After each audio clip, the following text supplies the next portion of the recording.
Api di Bukit Menoreh. Cerita, Esa Mintarja. Audiobook, novel silat. Bab 549. Tetapi ketika mereka memasuki ruang dalam, mereka terkejut. Pengiring Raden Wirapraba yang berlari di paling depan tiba-tiba saja berhenti. Namun ia terlambat mengambil sikap. Ternyata Raden Yudatengara itu telah menggenggam pedang di tangannya. Pengiring Raden Wirapraba yang berlari di paling depan itu pun jatuh tersungkur. Pedang Raden Yudatengara telah menghujam di dadanya. Raden Wirapraba itu pun menggeram. Bersama beberapa orang pengiringnya, ia menyerang Raden Yudatengara di ruang dalam. Beberapa saat lamanya mereka bertempur di ruang dalam. Namun ketika pedang Raden Yudatengara membentur senjata Raden Wirapraba dan seorang pengiringnya bersama-sama, maka pedang Raden Yudatengara itu pun terlepas dari tangannya. Namun dengan tangkas Raden Yudatengara itu meloncat dan berlari ke ruang yang lain. Tiba-tiba saja Raden Yudatengara itu telah mengayunkan sebuah luwuk yang berwarna kehitam-hitaman. Seorang berteriak kesakitan ketika luwuk itu menggores dadanya. Raden Wirapraba menjadi semakin marah. Beberapa orangnya telah terbunuh di rumah Raden Yudatengara. Karena itu maka Raden Wirapraba pun telah menjadi semakin garang. Namun dalam pada itu, di Longkangan, ketiga orang abdi Raden Yudatengara itu pun semakin mengalami kesulitan. Tubuh mereka telah tergores ujung senjata lawan, sehingga darah telah meleleh membasahi pakaian mereka. Tetapi tanpa mereka ketahui dari mana datangnya, dua orang yang bertutup wajah bagaikan terbang, turun di Longkangan itu dari sebatang pohon, justru di luar Longkangan. Kau bantu mereka. Aku mencari Raden Yudatengara, desis seorang di antara mereka. Yang lain hanya mengangguk. Tetapi ia tidak menjawab. Demikian seorang di antara mereka menyelinap masuk, maka yang seorang langsung melibatkan diri dalam pertempuran di Longkangan. Akibatnya, orang itu telah merubah keseimbangan pertempuran. Meskipun orang itu tidak bersenjata, namun dalam waktu yang singkat seorang telah terlempar dari arena pertempuran. Tubuhnya membentur bebatur serambi, sehingga orang itu tidak segera dapat bangkit berdiri. Belum lagi kawan-kawannya sempat menilai keadaan, seorang lagi telah terpelanting dan jatuh menelungkup. Wajahnya yang tersuruk di tanah menjadi sangat kotor. Debu pun telah melekat di wajah yang berkeringat itu. Bahkan matanya merasa pedih oleh debu yang menyusup. Ketika orang itu mencoba untuk bangkit serta mengusap wajahnya dengan lengan bajunya, terasa wajahnya itu menjadi pedih. Di beberapa bagian dari wajahnya itu kulitnya telah terkelupas, sehingga berdarah. Ketiga orang abdi di rumah Raden Yudatengara itu menjadi heran pula bahwa tiba-tiba ada orang yang datang untuk membantu mereka. Bahkan kemampuannya yang sangat tinggi telah menentukan keseimbangan pertempuran itu selanjutnya. Beberapa orang yang lain pun telah disakitinya pula. Yang kepalanya terbentur dinding justru menjadi pingsan. Sedangkan yang lain lagi, terasa kakinya bagaikan menjadi patah. Selagi keseimbangan pertempuran di Longkangan itu mulai bergeser, maka di ruang dalam, Raden Yudatengara pun harus berlari-lari menghindari benturan langsung dengan lawan yang jumlahnya terlalu banyak. Ketika Raden Yudatengara itu berlari ke ruang depan, maka beberapa orang telah memburunya. Tetapi seorang di antara mereka tiba-tiba saja telah terhisap pintu bilik yang ada di ruang dalam. Terdengar orang itu berteriak. Namun suaranya pun segera terputus. Kawan-kawannya, bahkan Raden Wirapraba pun terkejut. Tiba-tiba saja mereka berhenti. Ada apa? Bertanya Raden Wirapraba. Seseorang telah menarik kawan kita lewat pintu itu masuk ke dalam. Siapa yang menarik? Tidak tahu. Cepat, lihat ke dalam. Hati-hati. Jangan sendiri. Dua orang telah bersiap untuk memasuki bilik itu. Ketika bilik itu dibuka, tiba-tiba saja orang yang berdiri di depan terdorong beberapa langkah surut. Dari dalam bilik itu terjulur tangan dengan jari-jari terbuka telah menerpa dadanya. Sebelum orang yang lain menyadari, maka kawan yang terdorong surut itu telah menimpanya, sehingga kedua-duanya jatuh terlentang. Raden Wirapraba pun menggeram. Kemarahannya telah membuat darahnya mendidih di jantungnya. Siapa kau yang telah berani turut campur, heh?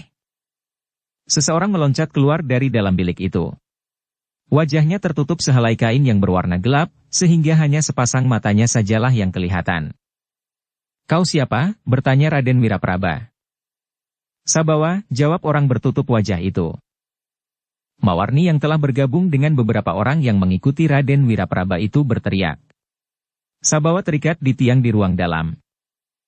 Aku sudah melepaskan diri. Tiba-tiba saja Mawarni itu pun berlari. Sebenarnya lah Raden Sabawa sudah tidak terikat lagi di tiang di ruang dalam. Meskipun demikian, tidak seorang pun yang mengenal Raden Sabawa itu mempercayai bahwa orang yang bertutup wajah itu Sabawa. Dengan geramnya Raden Wirapraba pun berteriak. Tangkap orang itu hidup atau mati, sebagaimana Kang Mas Yuda Tengara. Sekejap kemudian maka pertempuran pun telah berkecamuk lagi di dalam rumah itu. Raden Yuda Tengara bergeser dari satu ruang ke ruang lainnya. Dengan memanfaatkan pemahamannya tentang seluk-beluk rumahnya, maka Raden Yuda Tengara mampu melepaskan diri dari tangan lawan-lawannya. Sementara itu orang yang mengenakan tutup wajah itu bertempur dengan garangnya. Beberapa orang pun telah terdorong surut. Seorang terlempar membentur tiang sehingga menyeringai kesakitan. Punggungnya serasa patah. Ketika ia mencoba bangkit, maka ia pun segera terjatuh kembali. Sedangkan seorang yang lain yang menyerang orang bertutup wajah itu dengan derasnya, telah kehilangan sasarannya. Bahkan tiba-tiba saja tangan yang kuat telah memegang lehernya dan mendorong, sehingga orang itu pun segera jatuh pingsan. Keberadaan kedua orang itu di arena pertempuran benar-benar telah membuat para pengikut Raden Wirapraba seakan-akan kehilangan kesempatan. Yang bertempur di longkangan pun telah menghentikan perlawanan beberapa orang. Sementara ketiga orang abdi Raden Yuda Tengara telah mengerahkan segenap tenaga dan kemampuan mereka pula. Beberapa orang lawan yang tersisa justru terdesak keluar pintu Seketheng, sehingga mereka bertempur di halaman di depan Gandok. Sementara itu para pengikut Raden Wirapraba yang bertempur di dalam rumah pun menjadi semakin menyusut. Beberapa orang terkapar tidak berdaya. Betapapun Raden Wirapraba berteriak-teriak, namun mereka sudah tidak mampu lagi untuk bangkit. Ternyata Mawarni mempunyai perhitungan lain. Ia ingin mencari Raden Sabawa. Jika ia mampu menangkap Raden Sabawa, maka ia akan memaksa Raden Yuda Tengara untuk menyerah. Dengan demikian maka Mawarni itu pun telah memasuki bilik-bilik yang terdapat di dalam rumah Raden Yuda Tengara. Tetapi Mawarni tidak menemukan Raden Sabawa. Apalagi Mawarni sendiri menjadi tergesa-gesa, sehingga ia tidak sempat melihat kolong-kolong di dalam bilik-bilik di rumah Raden Yuda Tengara. Bahkan ketika ia memasuki sebuah bilik yang besar, ia terkejut. Orang yang mengenakan tutup wajahnya itu tiba-tiba saja telah berdiri di pintu. Mawarni menjadi berdebar-debar. Ia tahu benar bahwa orang yang mengenakan tutup wajah itu adalah seorang yang berkemampuan sangat tinggi, sehingga dengan demikian maka Mawarni tentu tidak akan dapat menerobos keluar. Kau cari siapa, Mawarni? Bertanya orang bertutup wajah itu. Mawarni tidak menjawab. Tetapi pedangnya teracu ke dada orang bertutup wajah itu. Orang yang mengenakan tutup wajah itu tertawa. Katanya, apakah kau mencari Raden Sabawa? Pergi, Igera Mawarni. Jangan halangi aku. Kenapa kau menjadi tergesa-gesa? Tidak ada lagi yang menunggumu di luar. Ayahmu pingsan di ruang depan. Mudah-mudahan Raden Yuda Tengara tidak membunuhnya. Sekarang Raden Yuda Tengara sedang bertempur melawan Raden Wirapraba. Seorang melawan seorang. Namun agaknya Raden Yuda Tengara ingin bertempur di tempat yang lebih lapang. Mereka sekarang bertempur di halaman. Raden Yuda Tengara telah mendesak Raden Wirapraba keluar dari ruang depan. Mereka bertempur sejenak di pendapa. Tetapi Raden Wirapraba pun terdesak terus sehingga mereka berdua turun ke halaman. Tetapi menilik tingkat kemampuan mereka, maka Raden Wirapraba tidak akan memenangkan pertempuran itu. Persetan kau, Igera Mawarni. Jika kau tidak mau minggir, aku akan menghujamkan pedangku di dadamu menembus jantung. Kita sedang berada dalam pertempuran, Mawarni. Kau tidak usah mengancam. Jika kau mampu melakukannya, lakukanlah. Mawarni yang gelisah itu tidak menunggu lagi. Ia pun langsung menyerang orang bertutup wajah yang berdiri di pintu itu. Tetapi orang itu sangat tangkas. Sambil berloncatan maka tiba-tiba saja 3 buah jari-jari tangannya telah menyentuh punggung dekat di bawah lehernya. Mawarni terkejut. Namun segala sesuatunya sudah terjadi. 3 sentuhan jari-jari orang bertutup wajah itu telah membuat Mawarni menjadi tidak berdaya. Orang bertutup wajah itu tertawa. Tetapi Mawarni tidak dapat berteriak ketika orang bertutup wajah itu mengangkat tubuhnya. Mawarni hanya dapat mengumpat-umpat di dalam hatinya. Orang bertutup wajah itu pun kemudian melekatkan tubuh Mawarni di sebuah tiang kayu kokoh. Kemudian ia pun memanggil, "Raden Sabawa, keluarlah." Ternyata Raden Sabawa itu bersembunyi di kolong pembaringan ayahnya. Di tubuhnya masih melilit tali yang semula mengikat tubuhnya. "Ikat perempuan itu pada tiang kayu," berkata orang bertutup wajah itu. Raden Sabawa menjadi ragu-ragu. "Ikatlah. Nanti kita akan turun ke halaman. Kita akan melihat ayahmu bertempur di halaman." Tetapi Raden Sabawa masih berdiri termangu-mangu. "Cepat! Jangan takut. Perempuan itu sudah tidak dapat berbuat apa-apa. Ia tidak lebih dari sebuah patung, meskipun ia masih tetap bernafas." Raden Sabawa pun akhirnya menyadari bahwa Mawarni memang tidak dapat bergerak lagi. Karena itu maka ia pun berani mendekatinya dan mengikat tangannya dan tubuhnya pada tiang kayu yang kokoh itu. Demikian Raden Sabawa selesai mengikat tubuh itu, maka orang bertutup wajah itu pun telah menyentuh lagi punggung Mawarni. Demikian Mawarni bebas, maka ia pun segera berteriak mengumpat-umpat dengan kasarnya. "Nah, kau dengar Raden Sabawa? Perempuan yang kau anggap sebagai perempuan idaman itu adalah seorang perempuan yang kasar. Ia tidak lebih luruh dari Sarpakenaka, adik perempuan Rahwana dari Alengka Diraja." Raden Sabawa pun menarik nafas panjang. Ia sadar sepenuhnya siapakah sebenarnya perempuan itu. Namun suara Mawarni pun akhirnya menurun. Ia tidak lagi berteriak-teriak.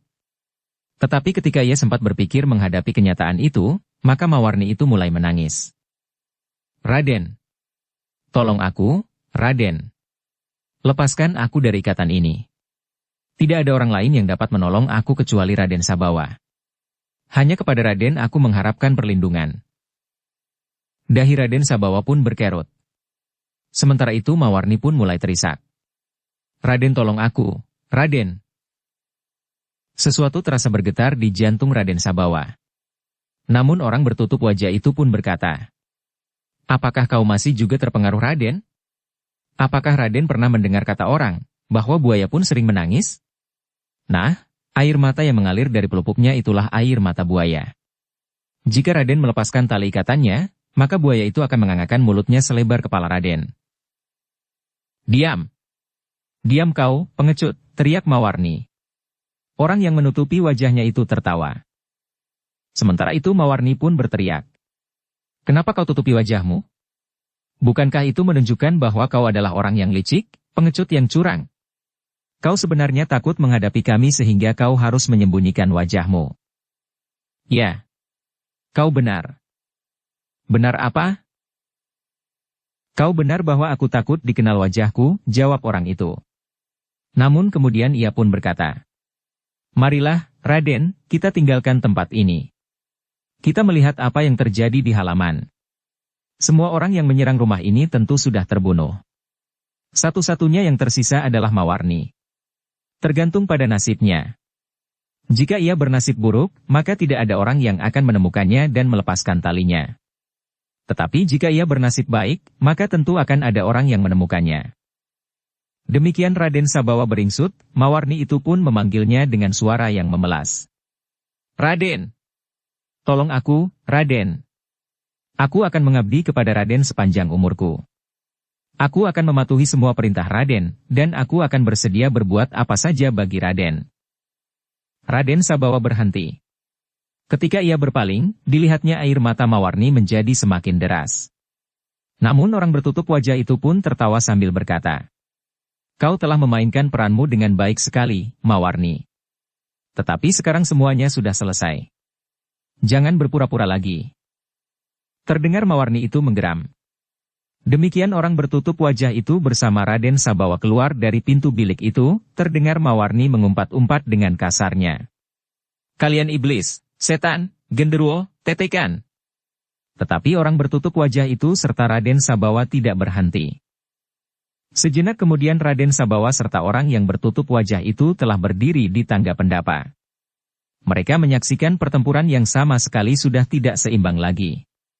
Orang yang bertutup wajah yang seorang lagi juga sudah tidak melibatkan diri dalam pertempuran itu, karena ketiga orang abdi Raden Yuda Tengara sudah dapat mengatasi lawan-lawan mereka. Bahkan sejenak kemudian, lawan-lawan mereka pun telah terkapar di halaman.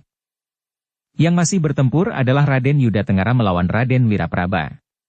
Tetapi Raden Wirapraba yang sudah kehilangan pengiring-pengiringnya itu pun sudah tidak berdaya. Kemampuan Raden Yuda Tengara ternyata berada di atas kemampuan Raden Wirapraba. Ketika kemudian senjata Raden Wirapraba terlempar dari tangannya, serta ujung senjata Raden Yuda Tengara yang digapainya di ruang dalam itu melekat di dadanya, maka Raden Wirapraba itu pun telah berlutut di hadapan Raden Yuda Tengara. "Kang Mas, aku mohon ampun. Jangan bunuh aku. Istri dan anak-anakku akan menjadi terlantar di negeri orang." "Di negeri orang? Apa maksud Dimas? Bukankah sekarang kita berada di Demak? Bukan berada di kampung halaman kita sendiri, Mataram." "Apa artinya Mataram bagi Dimas? Apa artinya kampung halaman? Bukankah Kanjeng Adipati Demak itu juga lahir dan dibesarkan di Mataram?" "Bagi Kanjeng Adipati Demak dan bagimu, Dimas, Mataram adalah sasaran yang harus ditundukkan. Kanjeng Adipati akan duduk di atas tahta. Agaknya kau pun akan menjadi seorang pejabat tinggi, yang akan dapat memanfaatkan kedudukanmu untuk menindas orang-orang kecil." "Tidak, Kang Mas, apa yang aku lakukan, semata-mata karena aku mendapat perintah. Karena aku tidak berani menentang perintah itu, sehingga aku harus melaksanakannya." "Kenapa kau tidak berani menentang perintah itu?" "Akibatnya akan buruk sekali bagiku. Aku akan dapat mengalami nasib seperti Kang Mas. Untunglah bahwa Kang Mas memiliki ilmu yang tinggi, sehingga hari ini Kang Mas dapat membebaskan diri." "Hari ini? Jadi maksudmu esok kau akan datang lagi dengan membawa pengikut yang lebih banyak lagi? Begitu?" "Tidak. Tidak, Kang Mas. Kau tentu akan kembali lagi, Dimas. Jika kau tidak kembali lagi, maka nasibmu akan menjadi lebih buruk dari nasibku." "Tidak. Aku bersumpah, Kang Mas. Aku akan menolak perintah itu." Raden Yuda Tengara tertawa. Katanya, "Kau adalah seorang yang aneh, Dimas." Raden Wirapraba pun termangu-mangu sejenak. Namun kemudian ia pun memberanikan diri untuk bertanya.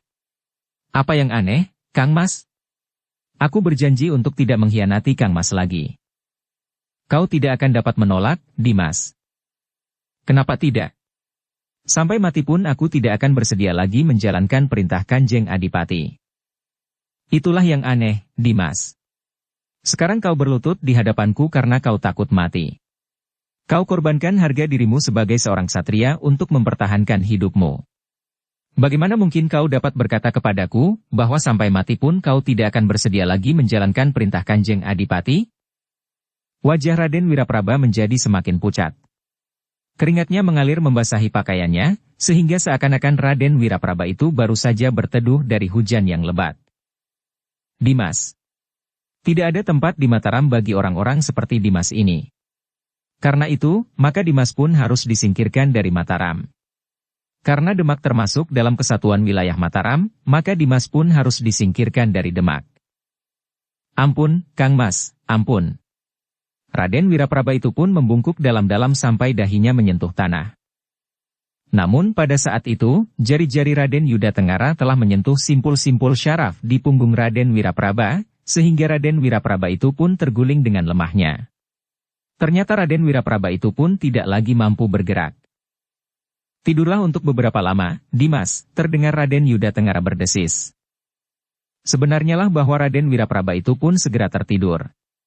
Bahkan seperti orang yang sedang pingsan. Demikian Raden Yuda Tengara melangkah surut, maka Raden Sabawa pun berlari menghambur mendapatkan ayahnya. Raden Sabawalah yang kemudian berlutut di hadapan ayahnya sambil berkata dengan suara yang bergetar. "Ampun, Ayah. Aku mohon ampun. Aku telah menyulitkan Ayah." Sementara perempuan itu benar-benar seorang perempuan iblis seperti yang Ayah katakan. "Sudahlah, Sabawa. Aku senang bahwa kau sekarang sempat melihat kenyataan itu. Bukan saja kenyataan tentang Mawarni, tetapi kau tentu akan mendapat pengalaman jiwani yang jauh lebih luas lagi dari peristiwa ini." "Ya, Ayah." Sementara itu ketiga orang abdi di rumah Raden Yuda Tengara yang sudah dianggapnya sebagai keluarga sendiri itu pun telah mendekat pula. Ketiga-tiganya telah terluka. Namun luka mereka agaknya tidak terlalu berbahaya. Kita tidak dapat tinggal di rumah ini lagi, berkata Raden Yuda Tengara. Apakah kita harus pergi, Ayah? Ya. Kita harus pergi. Kita akan pergi kemana? Dipandanginya Raden Wirapraba yang tertidur. Beberapa orang yang lain terbaring di halaman. Ada yang mengerang kesakitan, ada yang mulai merayap menepi sambil menyeringai. Dua orang yang mempergunakan tutup wajah itu pun mendekat pula. Seorang di antara mereka berkata, Raden memang harus pergi dari rumah ini. Kami mengucapkan terima kasih, Kisanak. Kisanak telah menyelamatkan kami. Kisanak pula yang telah memberi kesempatan anakku menemukan masa dewasanya. Aku sekedar melakukan kewajiban di antara sesama, Raden. Siapakah Kisanak berdua ini? Itu tidak penting. Sekarang, tinggalkan tempat ini. Jika Raden terlambat, maka akhir dari ceritanya akan menjadi lain. Baik, Kisanak. Aku akan pergi. Aku akan mempersiapkan diri sebentar. Aku akan membawa tombak pendeku yang terjatuh di longkangan ketika aku bertempur melawan banyak orang. Untunglah Kisanak berdua segera datang dan menyelamatkan kami. Cepatlah sedikit, Raden. Raden Yuda Tengara itu pun segera memerintahkan orang-orangnya untuk bersiap serta membawa apa saja yang mereka anggap penting. Bagaimana dengan dua orang perempuan di dapur itu, Raden? Berikan uang secukupnya. Suruh mereka pulang. Keadaannya tidak menguntungkan jika mereka tetap berada di sini. Bukankah mereka orang-orang yang tinggal di sekitar rumah kita? Ya, Raden. Rumah mereka tidak terlalu jauh. Segala sesuatunya pun kemudian dilakukannya dengan cepat, sehingga beberapa saat kemudian, mereka sudah dapat meninggalkan halaman rumah itu. Baru di luar regol Raden Yuda Tengara itu berkata, Aku akan pergi ke Mataram, Kisanak. Perjalanan yang sangat panjang. Ya. Tetapi aku tidak mempunyai tujuan yang lain. Di Mataram aku dapat melaporkan apa yang telah terjadi di sini. Aku pun akan melaporkan tentang kalian berdua. Jika saja kalian berdua bersedia menyebut diri Kisanak, maka agaknya akan menjadi lebih baik. Yang penting, Raden, Mataram mengetahui apa yang telah bergejolak di Demak sekarang ini, agar Mataram tidak terkejut karenanya. Mungkin Mataram sudah menerima laporan dari Pajang tentang perkembangan di Demak. Tetapi laporan Raden yang langsung menyaksikannya dan bahkan mengalami, tentu akan lebih berarti bagi Mataram. Raden Yuda Tengara mengangguk-angguk. Dengan nada datar ia pun berkata, Aku tidak menduga bahwa Demak akan memberontak. Bukan sekedar memisahkan diri dari Mataram, tetapi Kanjeng Adipati di Demak, yang merasa bahwa ia adalah saudara yang lebih tua dari Kanjeng Sultan yang sekarang bertahta di Mataram, akan mengambil alih tahta itu. Dengan rencana yang disusun rapi, Kanjeng Adipati telah menyusun kekuatan di Demak dan sekitarnya. Bahkan anak-anak muda serta semua laki-laki yang dianggap masih pantas untuk bertempur telah dipersenjatai. Di sebelah utara Gunung Kendeng, para petani bukan saja dipersenjatai, tetapi mereka diharuskan mengikuti latihan-latihan yang keras, bahkan mirip seorang prajurit. Pasukan Wiratani itu kelak tidak akan dapat diremehkan. Mereka bukan saja ditempa secara kewadagan, tetapi mereka juga telah dijejali dengan ajaran-ajaran yang keliru tentang kedudukan Demak dan Mataram, yang dipimpin oleh dua orang bersaudara itu.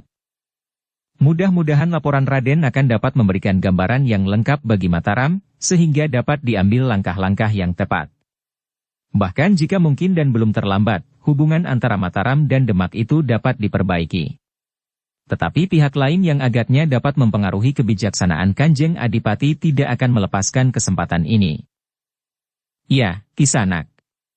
Pengaruh dari perguruan Kedung Jati memang sangat besar. Tetapi pengaruh dari dua orang pejabat tinggi di Demak hampir menentukan sikap Kanjeng Adipati. Siapakah mereka? Ki Tumenggung Gending dan Ki Tumenggung Panjer. Kedua orang bertutup wajah itu menarik nafas panjang.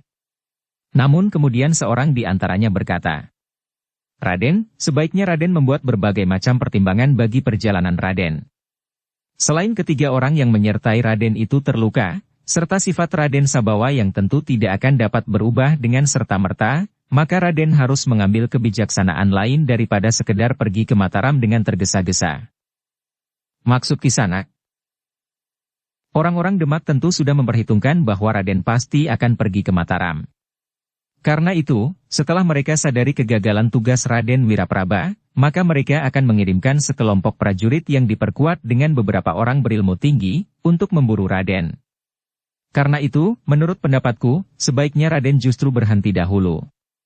Selain untuk mempersiapkan perjalanan panjang yang akan Raden tempuh, para pengiring Raden itu pun sempat mengobati luka-luka mereka. Baru esok lusa Raden dapat meneruskan perjalanan. Tetapi tidak lewat jalur jalan yang biasa dilalui orang yang pergi ke Mataram, terutama para pejabat. Raden Yudatenggara itu pun mengangguk-angguk. Katanya, Kisanak benar. Tetapi di mana kami harus berhenti? Orang-orang yang aku kenal dengan baik serta sahabat-sahabatku yang selama ini tidak menunjukkan sikap bermusuhan, tiba-tiba saja telah berdiri di seberang. Raden, berkata salah seorang abdi Raden Yudatenggara. Pendapat Kisanak ini sangat masuk akal. Karena itu kita memang harus berhenti. Aku mempunyai seorang sahabat yang sangat baik kepadaku.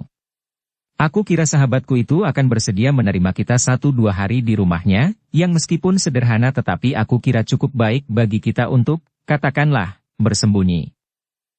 Pada saat seperti ini, serta dalam keadaan kita sekarang, akan sangat sulit untuk mencari seseorang yang benar-benar dapat dipercaya.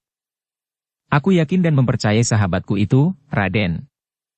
Bukankah kau kenal Dimas Wirapraba dengan baik? Ya, Raden. Kami bersama-sama berangkat dari Mataram. Ketika aku bersama dengan beberapa orang mendapat perintah untuk menyusulkan Jeng Adipati ke Demak untuk membenahi pemerintahan barunya, maka kami adalah sahabat yang baik. Seakan-akan aku dan Dimas Wirapraba tidak dapat berpisah. Bahkan seperti saudara kandung. Ketika keluarga kami menyusul ke Demak bersama beberapa keluarga yang lain, rasa-rasanya segala sesuatunya tidak akan pernah berubah. Apalagi bahwa pada suatu saat Dimas Wirapraba datang kepadaku dengan senjata telanjang yang siap dihunjamkannya ke dadaku. Abdi yang sudah direngkuh seperti keluarga sendiri itu mengangguk hormat. Katanya, aku mengerti, Raden. Tetapi aku masih memohon Raden untuk mempercayai sahabatku itu. Pada waktu yang paling pahit dari kehidupan sahabatku itu, aku sempat membantunya. Mungkin Raden pernah melihat seseorang yang datang menangis kepadaku untuk minta bantuanku. Aku pun mohon izin kepada Raden pada waktu itu beberapa hari, untuk menyelesaikan persoalan yang menjeratnya pada waktu itu. Raden Yudatenggara termangu-mangu sejenak. Namun orang bertutup wajah itulah yang kemudian menyahut. Baiklah Raden mencobanya. Kita dapat pergi ke rumahnya malam ini, sebelum prajurit Demak itu menyusul Raden. Raden Yudatenggara itu pun mengangguk-angguk sambil menjawab. Baiklah. Kita akan mencobanya. Demikianlah, maka iring-iringan kecil itu pun kemudian bergerak dengan cepat. Mereka turun ke jalan yang lebih kecil dan bahkan kemudian mereka melewati lorong sempit. Di dini hari sebelum fajar mereka telah berada di luar kota, menyusup gerbang butulan yang tidak dijaga. Rumahnya tidak terlalu jauh, berkata abdi Raden Yudatenggara itu. Rumah orang yang disebut sahabatnya itu memang tidak terlalu jauh. Mereka memasuki sebuah padukuhan kecil yang tidak terlalu banyak dihuni, karena letaknya yang rendah di pinggir sebuah sungai. Jika sungai itu meluap, maka padukuhan itu sering sekali mengalami banjir, meskipun tidak terlalu berbahaya bagi penghuninya. Tetapi para penghuninya itu sama sekali tidak berniat untuk pindah mencari tempat baru yang lebih baik. Mereka mencintai kampung halaman tempat kelahiran mereka.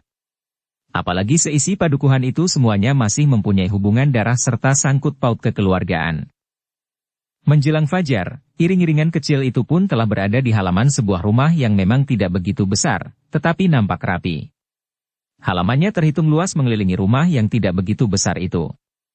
Bahkan kebun di belakang rumah itu agaknya memanjang sampai ke tepi sungai.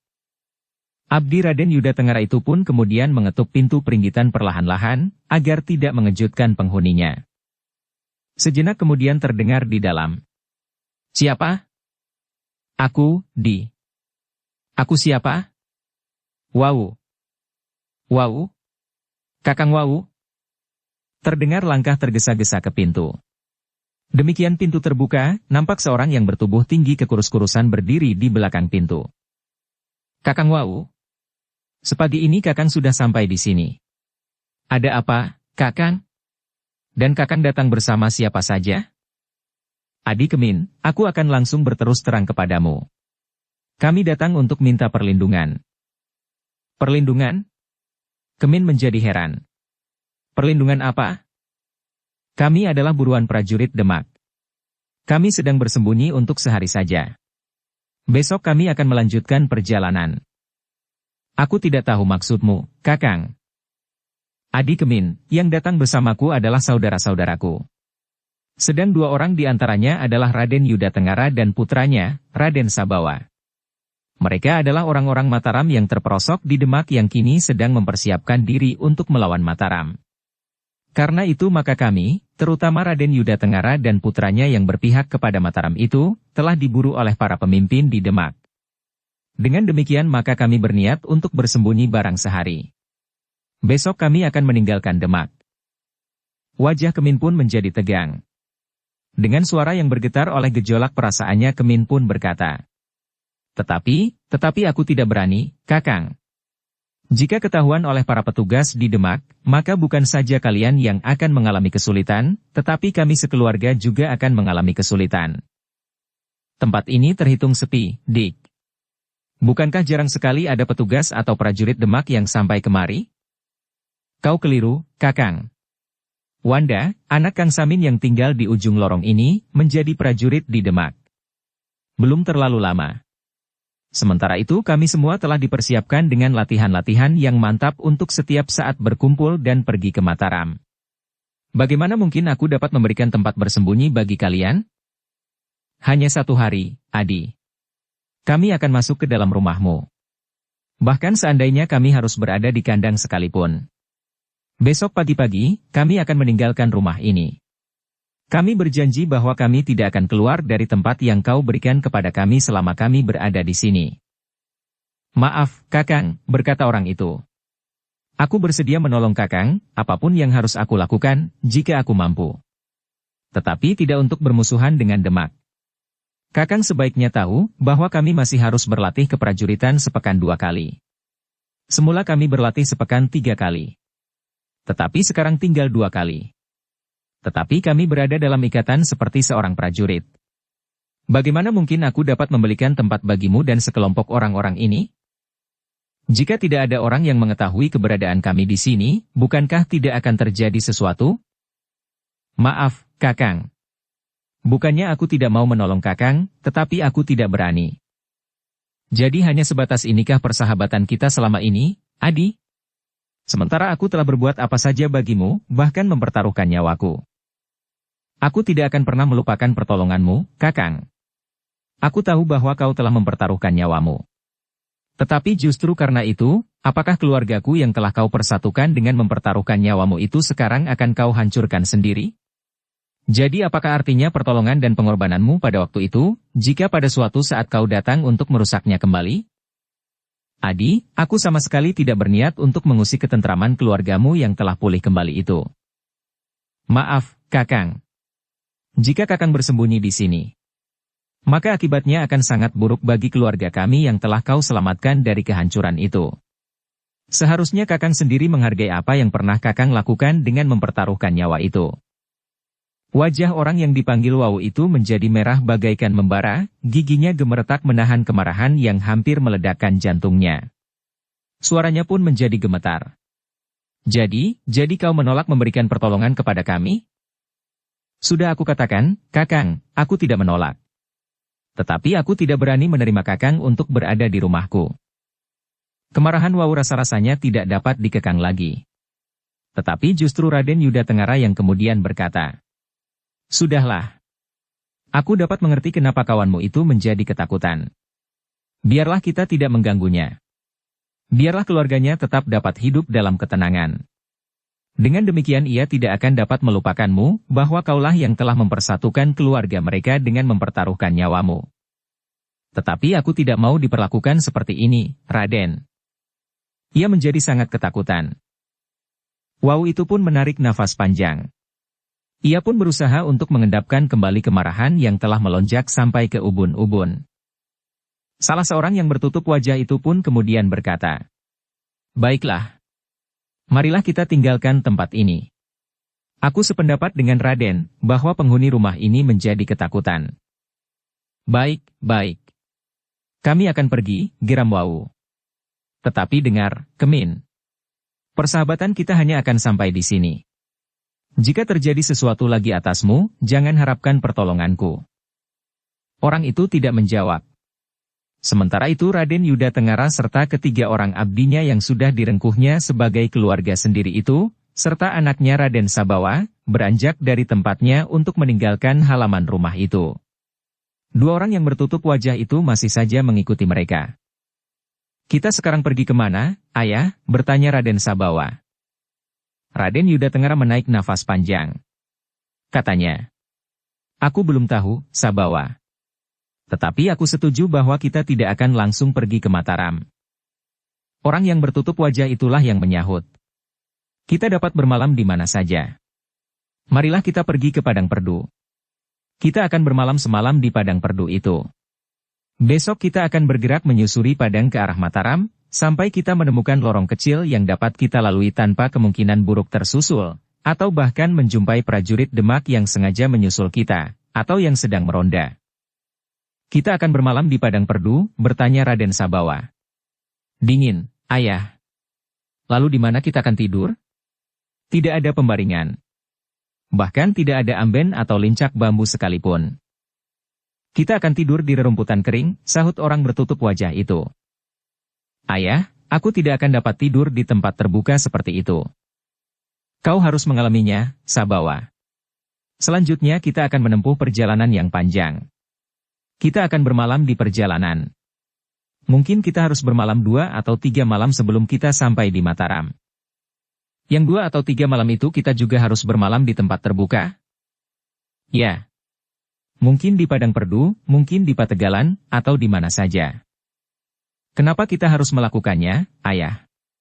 Jika kita tidak pergi kemana-mana, maksudku jika kita sejalan dengan Kanjeng Adipati di Demak, maka kita tidak harus menjalani keadaan yang tidak menyenangkan ini.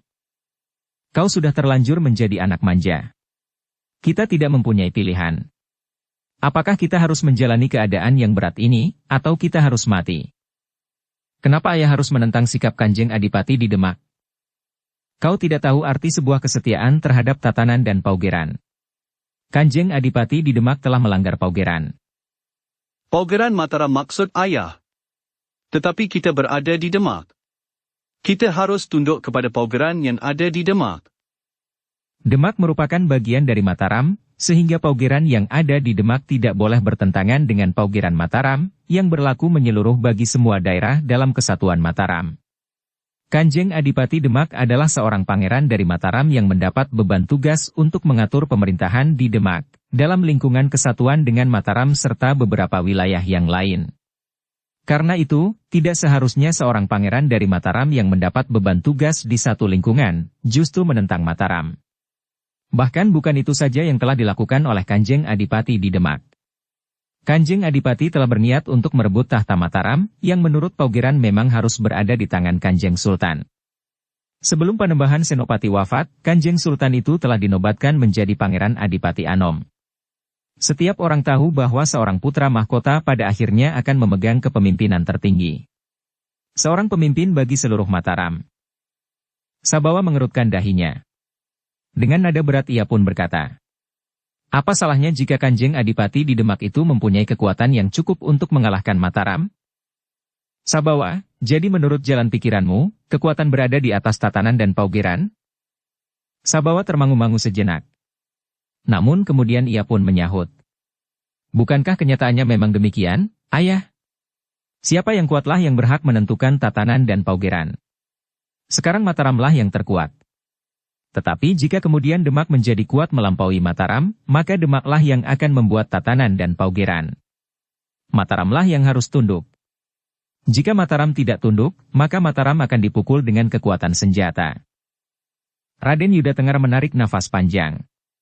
Sementara itu mereka masih saja berjalan terus dalam keremangan malam. Di tempat terbuka, terasa gelapnya malam tidak terlalu pekat. Dalam pada itu, salah seorang dari kedua orang yang bertutup wajah itu pun bertanya. Raden Sabawa. Jika demikian, apakah bedanya kehidupan kita dengan kehidupan di rimba? Di dalam rimba, siapa yang lemah akan menjadi mangsa yang kuat. Yang kuat akan dapat memaksakan kehendaknya kepada yang lemah. Bahkan untuk membunuh sekalipun. Apa bedanya menurutmu, Kisanak? Sabawa justru bertanya. Bukankah sebagaimana kita lihat, jika ayah tidak mempunyai kekuatan, maka ayah tentu sudah terbunuh. Paman Wirapraba berusaha untuk memaksakan kehendaknya kepada ayah berdasarkan atas kekuatan senjata. Tetapi apakah Raden Wirapraba dan orang-orangnya sekarang terkapar mati di halaman rumah Raden? Jika ayah Raden mendasarkan tatanan dan paugeran sebagaimana terdapat di rimba, maka semuanya itu tentu sudah mati. Tetapi kenapa tidak? Raden Sabawa terdiam. Tetapi pertanyaan itu bergema di hatinya. Kenapa tidak? Orang bertutup wajah itu pun kemudian berkata selanjutnya. Tentu ada sebabnya kenapa ayah Raden tidak membunuh mereka. Ada dorongan di dalam diri ayah Raden untuk tidak membunuh orang yang sudah tidak berdaya. Nah, apakah penghuni rimba mengenal dorongan seperti itu? Raden Sabawa masih belum menjawab. Itulah sebabnya maka di dalam kehidupan kita, tatanan dan paugeran itu tidak semata-mata berdasarkan pada kekuatan. Jika cara itu yang diterapkan, maka yang terjadi adalah setiap kali akan timbul benturan-benturan kekuatan. Penindakan berdasarkan kekuatan akan terjadi di mana-mana. Tetapi geliat untuk melawan terjadi pula di mana-mana. Berhasil atau tidak berhasil. Korban akan bertebaran di setiap saat di segala sudut tanah ini. Raden Sabawa menarik nafas panjang. Sementara itu ayahnya pun berkata, ada baiknya kau ungkapkan perasaanmu itu, Sabawa. Dengan demikian maka akan ada orang yang memberikan tanggapan, sehingga kau akan dapat membuat pertimbangan-pertimbangan berdasarkan atas sikap yang berbeda. Jika kau tidak mengungkapkan perasaanmu itu, maka tidak akan ada orang yang memberikan tanggapannya, sehingga jalan pikiranmu yang keliru itu akan tetap saja menguasaimu. Raden Sabawa tidak menjawab. Sementara ayahnya pun berkata selanjutnya. Aku tahu bahwa kau masih belum puas, Sabawa. Tetapi kami memang tidak akan dapat memberikan penjelasan tuntas dalam waktu yang singkat ini. Namun Raden Sabawa itu pun masih juga bertanya. Tetapi bukankah Mataram masih juga menggalang kekuatan, ayah? Untuk apa? Jika tatanan dan paugeran itu nilainya melampaui kekuatan, bukankah kekuatan senjata itu sendiri tidak akan banyak berarti? Kekuatan senjata itulah yang harus menegakkan tatanan dan paugeran, Sabawa. Tatanan dan paugeran yang disusun oleh segala pihak dalam pemerintahan. Kekuatan senjata diperlukan untuk meyakinkan bahwa tatanan dan paugeran itu dapat berjalan sebagaimana seharusnya. Bukan sebaliknya, kekuatan dipergunakan untuk membuat tatanan dan paugeran menjadi mandul. Raden Sabawa tidak bertanya lagi. Masih banyak persoalan yang samar di kepalanya. Tetapi ia sadar bahwa ia tidak akan dapat mengerti seluruhnya dalam sekejap. Demikianlah, malam pun menjadi semakin mendekati fajar. Ternyata Raden Sabawa tidak dapat lagi melanjutkan perjalanan. Ia merasa sangat letih lahir dan batinnya. Karena itu maka mereka pun berhenti di padang perdu yang berbatasan dengan sebuah hutan yang memanjang. Demikian mereka berhenti, maka Raden Sabawa pun segera menjatuhkan dirinya duduk bersandar sebatang pohon.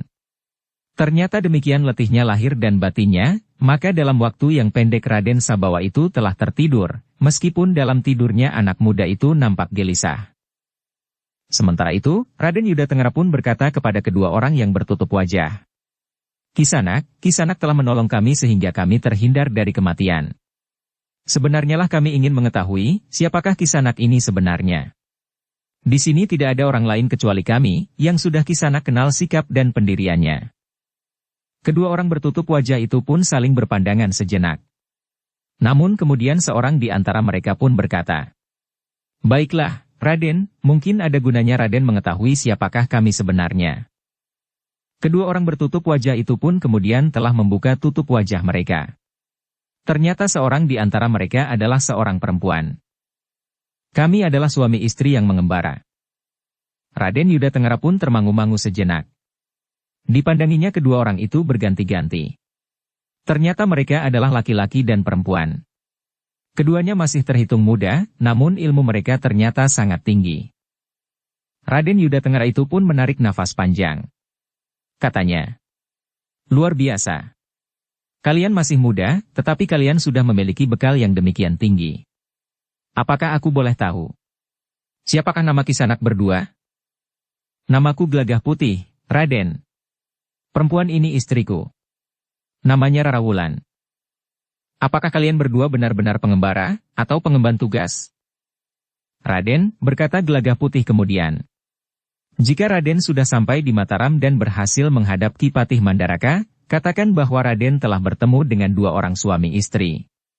Aku minta Raden mengatakan bahwa ketika Raden meninggalkan Demak, kami masih ada di Demak. Mungkin kami masih akan berada di Demak untuk beberapa hari lagi. Kemudian kami pun akan segera kembali ke Mataram. Sementara itu Mataram sudah mendapat beberapa keterangan tentang keadaan di Demak, sehingga Mataram dapat mempersiapkan dirinya sebaik-baiknya. Raden Yuda Tengara itu mengangguk-angguk. Katanya, "Baiklah, Angger Gelagah Putih dan Angger Rara Wulan. Aku akan secepatnya pergi ke Mataram untuk menghadap Ki Patih Mandaraka. Tetapi Raden harus berhati-hati. Tentu masih ada prajurit Demak atau para murid dari perguruan Kedung Jati yang hilir mudik di jalan-jalan yang menuju Mataram untuk mencari Raden." "Baiklah, Nger, kami akan berhati-hati. Sebenarnya lah bahwa kami lebih mencemaskan para murid dari perguruan Kedung Jati yang menyusup di mana-mana, daripada prajurit Demak itu sendiri. Agaknya lebih baik jika Raden, berdua dengan Raden Sabawa, berjalan terpisah dengan Wawu dan kedua kawannya. Jika Raden berjalan berlima, maka iring-iringan kecil itu tentu akan menarik perhatian." "Aku juga berpikir begitu, Nger. Besok jika kami melanjutkan perjalanan ke Mataram, maka kami akan memisahkan diri. Kami akan mengatur kapan dan di mana kami akan bertemu di Mataram. Bahkan kami akan mengatur apa yang harus kami lakukan masing-masing jika ada di antara kami yang tidak dapat sampai di Mataram karena sesuatu sebab." Gelagah Putih mengangguk-angguk. Katanya kemudian, "Baiklah, Raden. Kita akan berpisah. Kita akan melakukan tugas kita masing-masing. Mudah-mudahan Yang Maha Agung selalu melindungi kita semuanya. Sekali lagi kami mengucapkan terima kasih kepada Angger berdua, karena Angger berdua telah menyelamatkan jiwa kami. Jika Angger berdua tidak datang menolong kami semalam, maka kami tentu hanya tinggal nama saja. Aku merasa berkewajiban untuk melakukannya, Raden." "Tetapi dari mana Angger mengetahui bahwa hal seperti semalam itu akan terjadi?" Sebelum Gelagah Putih menjawab, maka Wawu pun menyela. "Bukankah Kisanak berdua yang berada di kedai saat kami mengiringi Raden Sabawa ke kedai itu pula? Pada saat kami berselisih dengan Mawarni dan ayahnya?" Gelagah Putih tersenyum sambil mengangguk. Katanya, "Aku mendengar pembicaraan kalian pada waktu itu. Aku pun kemudian mengikuti kalian dan aku tahu bahwa Raden Sabawa tinggal di rumah itu. Aku pun kemudian memperhitungkan bahwa akan terjadi sebagaimana terjadi semalam. Dukung channel Novel Silat dengan subscribe, follow, like, komen dan share. Syukurlah bahwa Angger berdua berada di kedai itu pula. Garis yang ditorehkan oleh Yang Maha Agung telah kami jalani. Demikian pula garis yang harus Raden jalani." Raden Yuda Tengara itu mengangguk-angguk. Demikianlah, Gelagah Putih dan Rara Wulan pun minta diri. Mereka akan ditinggal Demak untuk beberapa hari agar mereka dapat melihat di Demak lebih jelas lagi. "Silahkan, Nger," jawab Raden Yuda Tengara. "Jika saja kita dapat bersama-sama pergi ke Mataram, kami akan segera menyusul Raden." Gelagah Putih dan Rara Wulan itu pun kemudian meninggalkan padang perdu itu. Sementara Raden Yuda Tengara dan Wawu serta kawan-kawannya mulai membicarakan rencana perjalanan mereka ke Mataram.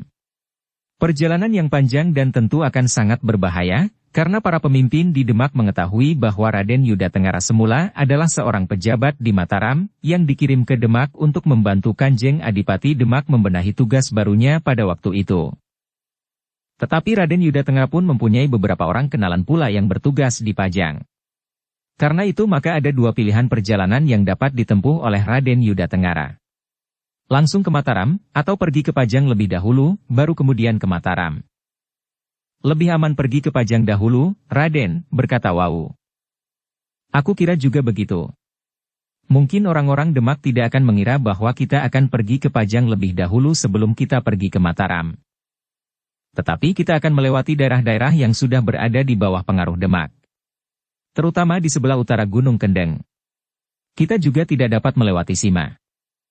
Raden Yuda Tengara mengangguk-angguk. Katanya, ya. Yang aku dengar, para pemimpin di Demak sudah menyebut-nyebut bahwa Sima telah dijadikan salah satu landasan untuk pergi ke selatan. Karena itu kita harus memilih jalan, Raden. Baik kita ke Mataram ataupun kita pergi ke Pajang. Wow, berkata Raden Yuda Tengara. Bukankah kita akan membagi diri?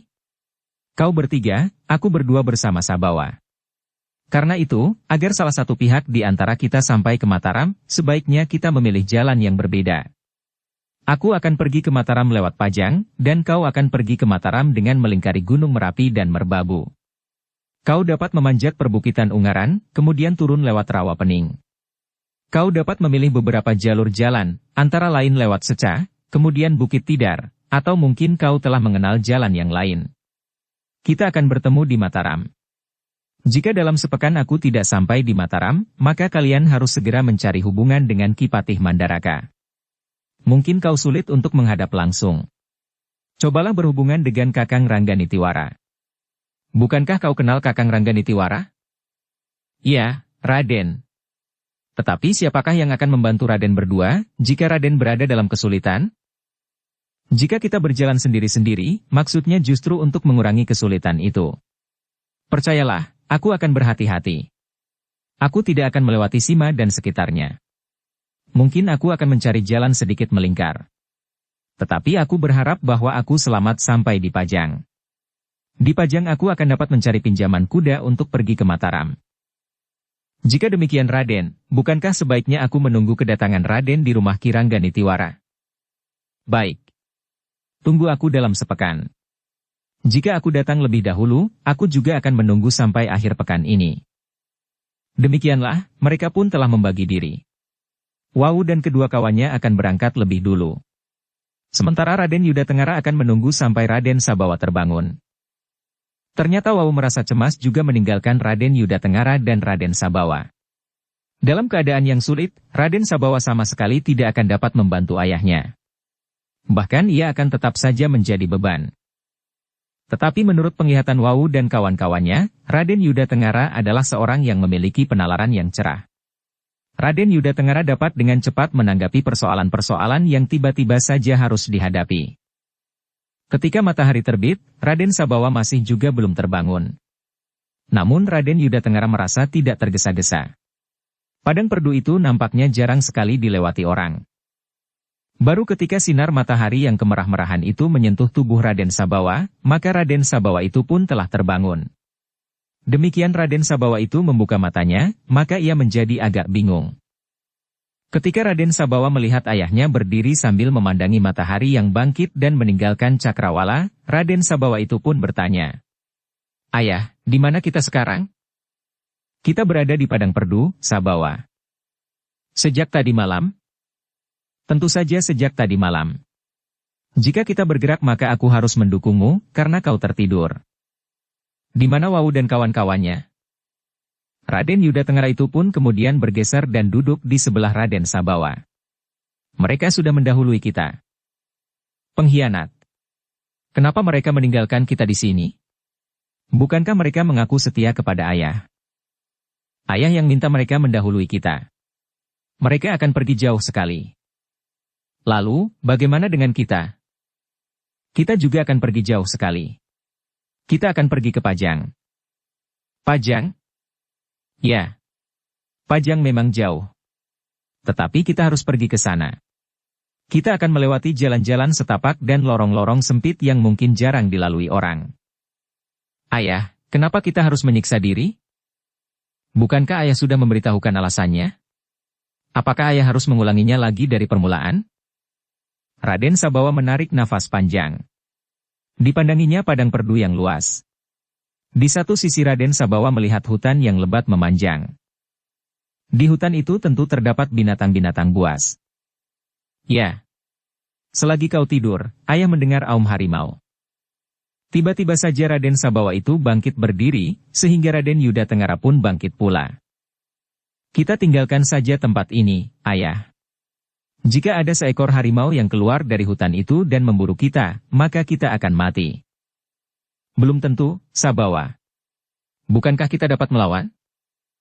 Ayah tidak bersenjata. Bagaimana ayah dapat melawan seekor harimau?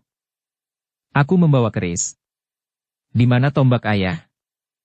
Raden Yudatengara memandang ke atas dahan pohon itu sambil berkata, aku simpan tombakku di atas dahan itu, Sabawa. Aku tidak dapat membawanya.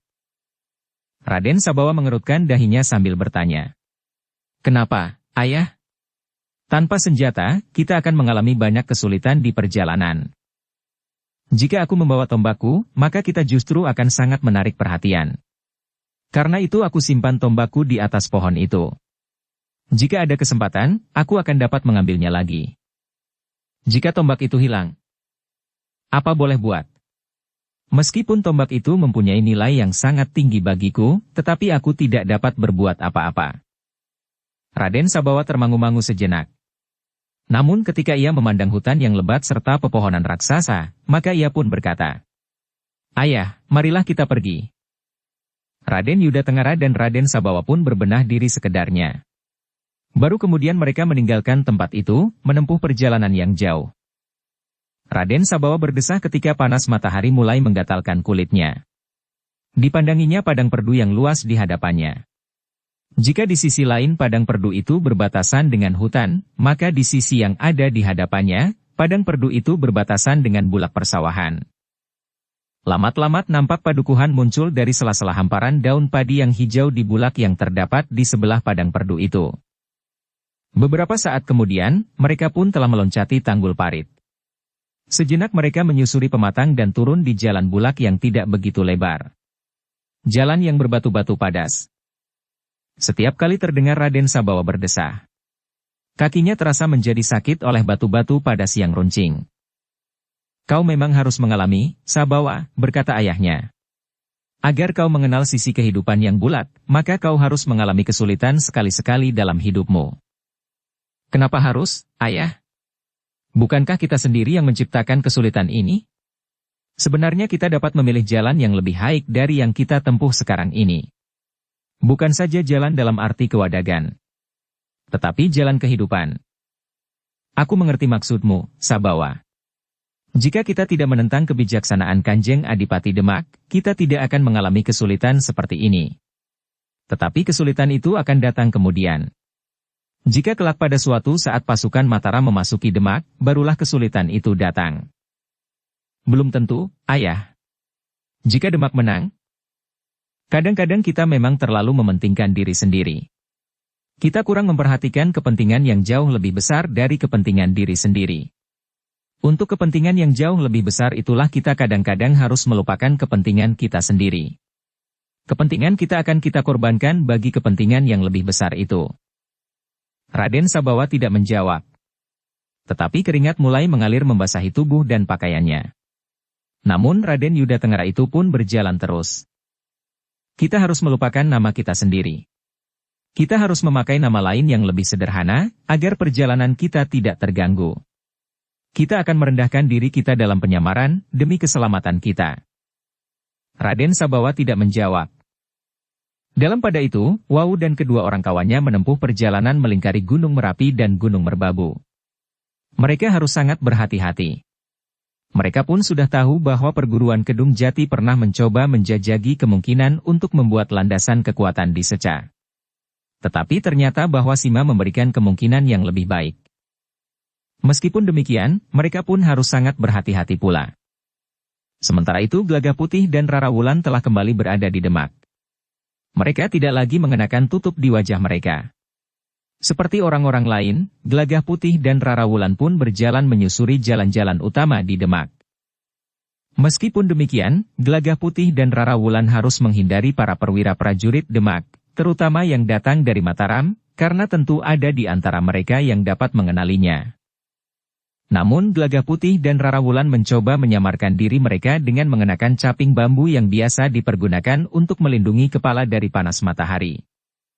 Selama berada di Demak, Gelagah Putih dan Rara Wulan memaksa diri bermalam di penginapan yang berada di sebelah pasar agar mereka berada di dalam bauran orang banyak. Meskipun penginapan itu sangat tidak menyenangkan, tetapi mereka berdua harus bertahan.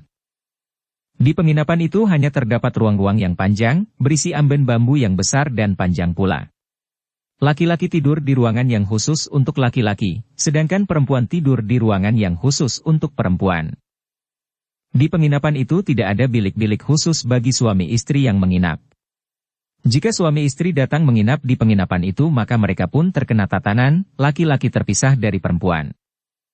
Namun di penginapan seperti itu kadang-kadang ada saja orang-orang yang merasa dirinya mempunyai kelebihan dari orang lain, sehingga sikapnya justru sering mengganggu. Namun Gelagah Putih dan Rara Wulan telah mencoba bertahan agar mereka tidak terpancing untuk melakukan sesuatu yang dapat menarik perhatian. Tetapi dua orang di antara mereka yang merasa dirinya memiliki kelebihan itu sangat menggelitik perasaan Gelagah Putih dan Rara Wulan. Seorang di antara mereka telah mengganggu seorang perempuan yang menginap dengan suaminya di penginapan itu, yang juga seperti Rara Wulan dan Gelagah Putih yang harus tidur terpisah di ruang masing-masing. Laki-laki itu justru sering memasuki ruang yang diperuntukkan bagi perempuan, sehingga perempuan yang diganggunya itu menjadi sangat ketakutan. Sementara suaminya tidak berani berbuat apa-apa terhadap orang yang mengganggunya itu. Karena itu maka kedua orang suami istri itu telah memilih untuk pindah ke penginapan yang lain. Kepergian suami istri itu membuat orang itu mencari sasaran yang lain. Adalah kebetulan sekali bahwa laki-laki itu sempat memperhatikan Rara Wulan. Bahkan di mata laki-laki itu, Rara Wulan adalah perempuan yang lebih menarik dari perempuan yang telah meninggalkan penginapan itu. Ganggunya itu. Karena itu maka kedua orang suami istri itu telah memilih untuk pindah ke penginapan yang lain. Yang kemudian tertarik untuk memperhatikan Rara Wulan bukan hanya seorang laki-laki itu saja, tetapi kedua orang yang merasa memiliki kelebihan dari orang-orang lain yang bermalam di penginapan itu. Mereka merasa bahwa tidak ada seorang pun yang akan berani menegur mereka. Bahkan orang-orang yang bertugas di penginapan itu. Seorang di antara laki-laki itu pernah memukul petugas di penginapan itu, yang mencoba memperingatkan agar kedua orang itu tidak berbicara keras-keras lewat tengah malam. Tetapi petugas itu telah dipukulnya sampai pingsan. Setelah itu maka apapun yang dilakukannya, tidak ada lagi yang berani memperingatkannya. Pemilik penginapan itu telah mencoba menegur mereka dan berbicara baik-baik. Tetapi kedua orang itu justru mengancam akan membakar penginapan itu jika pemilik penginapan itu mencoba mencegah mereka lagi. Setelah perempuan yang sering diganggunya itu meninggalkan penginapan itu, maka mereka pun mulai mengganggu Rara Wulan, sehingga Rara Wulan menyampaikan kepada Gelagah Putih. "Apakah aku harus memilih lehernya, Kakang?" bertanya Rara Wulan. "Sebaiknya kita menghindari pertengkaran, Rara. Kita mempunyai tugas yang lebih besar daripada mengurusi tikus-tikus curut seperti itu. Jadi aku harus berbuat bagaimana? Untuk sementara sebaiknya kau diamkan saja mereka. Aku akan berbicara dengan petugas di penginapan ini. Bahkan mungkin aku akan langsung menemui pemiliknya. Jangan terlalu lama. Atau marilah sekarang kita temui pemilik penginapan itu, sebelum aku kehabisan kesabaran." "Baiklah. Kita pergi menemui pemilik penginapan itu sekarang." Demikianlah, Gelagah Putih dan Rara Wulan itu pun menemui pemilik penginapan yang kebetulan sedang berada di halaman belakang. "Ada apa, Kisanak?" bertanya pemilik penginapan itu.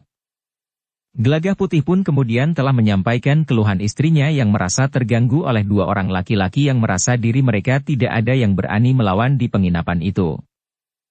Pemilik penginapan itu menarik nafas panjang. Katanya, "Maaf, Kisanak. Aku dan para petugas di penginapan ini tidak dapat mengatasinya. Mereka pernah memukuli petugas, dan aku sendiri pernah mereka ancam. Mereka akan membakar penginapan ini jika aku sering memperingatkan kelakuan mereka yang tidak pantas. Jadi, apakah perbuatan mereka itu akan dibiarkan saja? Aku memang tidak berani berbuat apa-apa. Tetapi penginapanmu akan bangkrut. Kedua orang itu selalu mengganggu orang-orang yang menginap di sini. Bukan hanya perempuan yang mereka ganggu, tetapi juga tamu-tamu laki-laki sering mereka ganggu, dengan meminta agar tamu-tamu itu membayar makanan yang telah mereka makan. Lalu apakah yang harus aku lakukan? Apakah Kisanak tidak dapat minta bantuan, petugas misalnya? Petugas yang mana?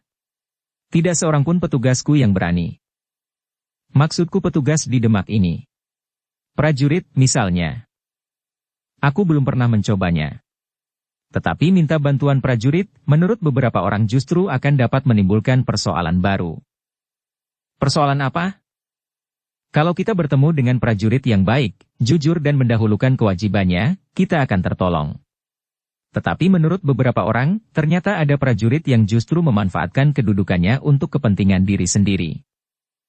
Gelagah Putih menarik nafas panjang. Ia pun kemudian berpaling kepada Rara Wulan sambil berkata, "Kalau begitu kita pun harus pindah ke penginapan yang lain." Rara Wulan pun mengangguk. Katanya, "Ya, kita akan pindah ke penginapan yang lain." "Sayang, Kisanak. Aku tidak dapat membantu Kisanak berdua. Kami merasa sangat menyesal. Tetapi apa boleh buat?" Gelagah Putih pun kemudian telah menyelesaikan pembayarannya selama ia menginap di penginapan itu, sebelum mereka pergi. Tetapi untuk pergi meninggalkan penginapan itu pun Rara Wulan merasa sangat terganggu. Ketika Rara Wulan kemudian berbenah diri sebelum meninggalkan penginapan itu, di dalam ruangan yang diperuntukkan bagi orang-orang perempuan itu, kedua orang yang sering mengganggunya itu justru mendatanginya. Beberapa orang perempuan yang ada di dalam bilik itu menjadi ketakutan. Mereka juga mencemaskan keadaan Rara Wulan yang sudah siap untuk pergi itu. Perempuan-perempuan itu tahu bahwa kedua orang itu sering mengganggu Rara Wulan, setelah perempuan yang terdahulu pergi. Bahkan nampaknya kedua orang itu lebih tertarik kepada Rara Wulan daripada perempuan yang sering mereka ganggu sebelumnya. "Kau akan pergi kemana, Genduk?" bertanya seorang di antara mereka. Rara Wulan menjadi berdebar-debar.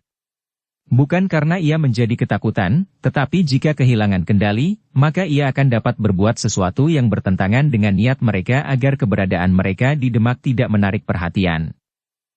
Rara Wulan menarik nafas panjang. Ia ingin mengendapkan perasaan yang bergejolak. "Heh, apakah kau tuli?" berkata seorang di antara kedua orang laki-laki itu. "Aku bertanya kepadamu, kau akan pergi kemana?" Rara Wulan termangu-mangu. Namun kemudian ia pun menjawab, "Aku akan pergi keluar dari penginapan ini."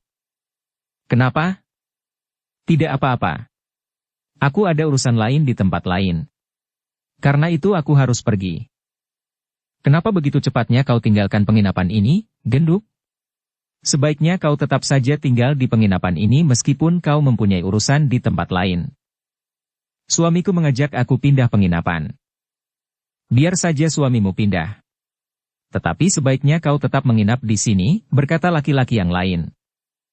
"Aku harus ikut suamiku. Kami berdua akan menemanimu di sini. Kau tidak perlu takut. Kau pun tidak usah takut kepada suamimu. Nampaknya suamimu seorang pengecut, yang tidak akan dapat marah kepadamu jika kau bersamaku di sini. Bagaimanapun juga ia adalah suamiku." Keduanya tertawa. Tetapi tawa itu terhenti ketika mereka melihat seorang laki-laki berdiri di pintu ruang itu. Laki-laki itu adalah suami perempuan yang sedang diganggu laki-laki itu. "Heh, untuk apa kau kemari?" bertanya salah seorang laki-laki itu. "Aku akan mengajak istriku berangkat. Kami akan pindah." "Pindah kemana?" "Ke penginapan yang lain." "Kenapa?" "Tidak apa-apa." Kedua laki-laki itu pun kemudian melangkah mendekati Gelagah Putih yang berdiri di pintu. Seorang di antara mereka mendorong tubuh Gelagah Putih, sehingga Gelagah Putih itu melangkah surut beberapa langkah. "Kisanak, jika kau mau pindah, pindahlah sendiri. Biarlah istrimu berada di sini." "Ia istriku, Kisanak. Ia akan pergi kemana saja aku pergi. Karena itu maka sekarang pun aku akan membawanya pergi." Beberapa orang yang berada di penginapan itu pun mulai berkerumun. Mereka merasa kasihan kepada suami istri yang malang itu. Seorang di antara mereka telah menemui pemilik penginapan itu dan melaporkan apa yang terjadi. Tetapi pemilik penginapan itu pun tidak berani berbuat apa-apa. "Aku sudah mengatakan kepadanya bahwa aku tidak dapat membantunya. Jika aku melibatkan diri, penginapanku ini akan mereka bakar." Orang itu tidak dapat memaksanya. Tetapi orang itu sendiri juga tidak berani berbuat apa-apa. Dalam pada itu, Gelagah Putih pun menjadi gelisah pula. Sementara itu Rara Wulan pun sudah berlari keluar mendapatkan suaminya, dan bahkan Rara Wulan pun telah berdiri di belakang Gelagah Putih. "Tinggalkan istrimu di sini," geram salah seorang laki-laki yang mulai kehilangan kesabarannya. Apalagi ketika ia melihat beberapa orang telah mengerumuninya, meskipun dari jarak yang agak jauh. Dalam pada itu, selagi Gelagah Putih membuat pertimbangan-pertimbangan apa yang sebaiknya dilakukan, pemilik penginapan itu pun datang mendekati kedua orang laki-laki itu. Tetapi sebelum ia berkata sesuatu, seorang di antara kedua laki-laki itu pun berkata, "Jika kau ikut campur, maka penginapanmu ini akan aku bakar." "Tidak, Kisanak, aku tidak akan ikut campur. Lakukan apa yang ingin kau lakukan. Tetapi aku minta, jangan di penginapanku ini. Aku memang tidak akan berani mencegahmu, apapun yang akan kau lakukan. Tetapi sekali lagi aku minta, jangan lakukan di penginapan ini. Penginapan ini adalah satu-satunya ladang bagiku untuk mencari makan bagi anak dan istriku. Jika kemudian tidak ada orang yang berani menginap di penginapan ini, maka kasihanlah anak dan istriku itu." Kedua orang laki-laki itu termangu-mangu sejenak. Namun kemudian seorang di antara mereka berkata, "Aku tidak peduli." Pemilik penginapan itu masih mencoba untuk meyakinkan. "Tolonglah, Kisanak. Aku benar-benar tidak ingin mencampuri urusan Kisanak. Aku hanya ingin agar Kisanak mengasihani aku. Aku bukan orang yang suka berbelas kasihan. Sekarang aku mau laki-laki ini pergi, sementara perempuan ini tinggal di sini. Itu saja." Gelagah Putih pun tidak tahu lagi jalan lain yang dapat ditempuh, kecuali membuat kedua orang itu jera. Meskipun demikian Gelagah Putih itu pun masih mencoba mencegah kekerasan. "Kisanak. Kisanak jangan bertindak sewenang-wenang seperti itu. Kisanak sebaiknya merasa kasihan kepada pemilik penginapan itu, dan kasihan kepada kami berdua. Bukankah tidak sepantasnya seseorang dengan berterus terang mengganggu istri orang lain, seperti yang kau lakukan itu?" "Jika itu terjadi," jawab orang itu, "suaminya harus melindunginya. Jika suaminya tidak dapat melindungi istrinya, maka sebaiknya tinggal saja istrimu itu di sini." "Baik. Aku sudah kehabisan akal untuk menghindari kekerasan. Tetapi agaknya kalian berdua telah memaksa aku untuk mempergunakan kekerasan." "Kau akan mempergunakan kekerasan? Kau agaknya memang suka bergurau." "Aku tidak bergurau. Bukankah itu yang Kisanak kehendaki?" Gelagah Putih itu pun kemudian surut beberapa langkah. Demikian pula Rarawulan yang ada di belakangnya. Tetapi kedua orang itu pun melangkah maju. Seorang di antara mereka berkata, "Kalian akan melarikan diri?" "Tidak. Aku tidak akan dapat lari. Kalian tentu akan mengejarku. Aku hanya ingin berada di tempat yang lebih luas, agar aku dapat berbuat lebih leluasa." Seorang di antara kedua orang itu pun melangkah maju sambil mendorong tubuh Gelagah Putih. "Nah, sekarang kau mau apa? Kita sudah berada di halaman." Tiba-tiba saja dua jari-jari tangan Gelagah Putih telah bergerak dengan cepat, menyentuh beberapa simpul syaraf di dada serta di bawah leher orang itu. Demikian cepatnya sehingga orang itu tidak sempat berbuat apa-apa. Hampir saja tubuh itu terjatuh, jika Gelagah Putih tidak dengan cepat menangkapnya. "Nah," berkata Gelagah Putih, "lihat apa yang terjadi dengan kawanmu ini. Kemarilah, pegangi tubuh ini. Ia sedang tertidur nyenyak. Jangan cemas, nanti ia akan terbangun sendiri." "Setan kau," geram orang itu. "Aku bunuh kau." "Jangan mencoba. Aku hanya membuat kawanmu ini tidur.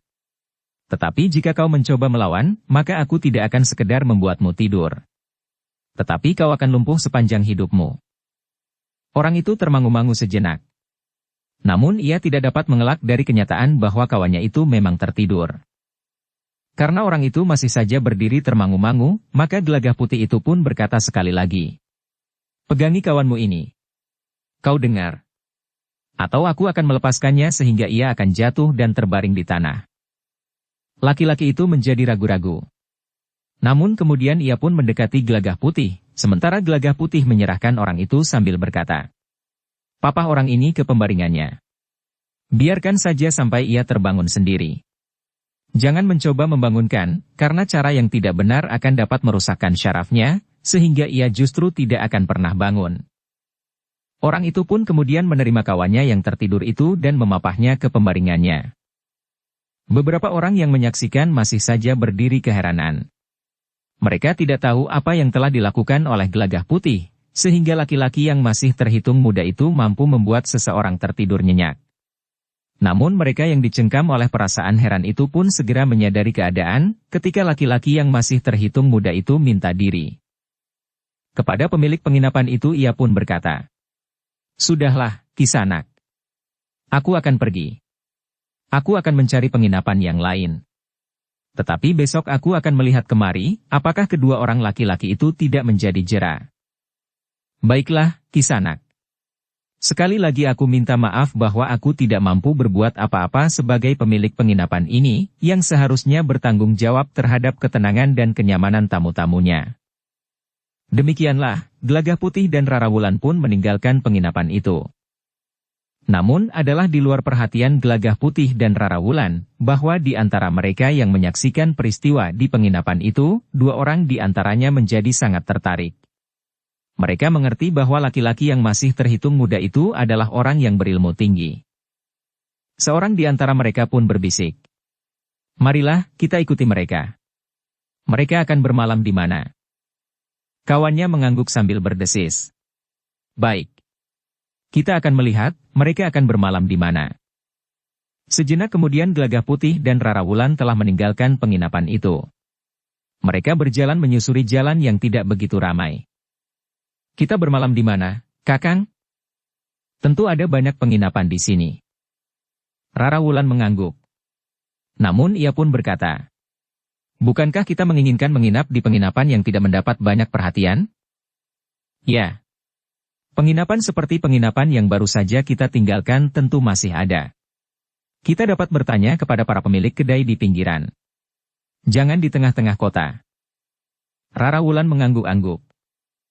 Namun ternyata dengan ketajaman naluri mereka, Gelagah Putih dan Rarawulan dapat mengetahui bahwa ada dua orang yang mengikuti mereka. Bersambung ke bab 550. Dukung kami dengan subscribe, follow, like, komen dan share. Terima kasih.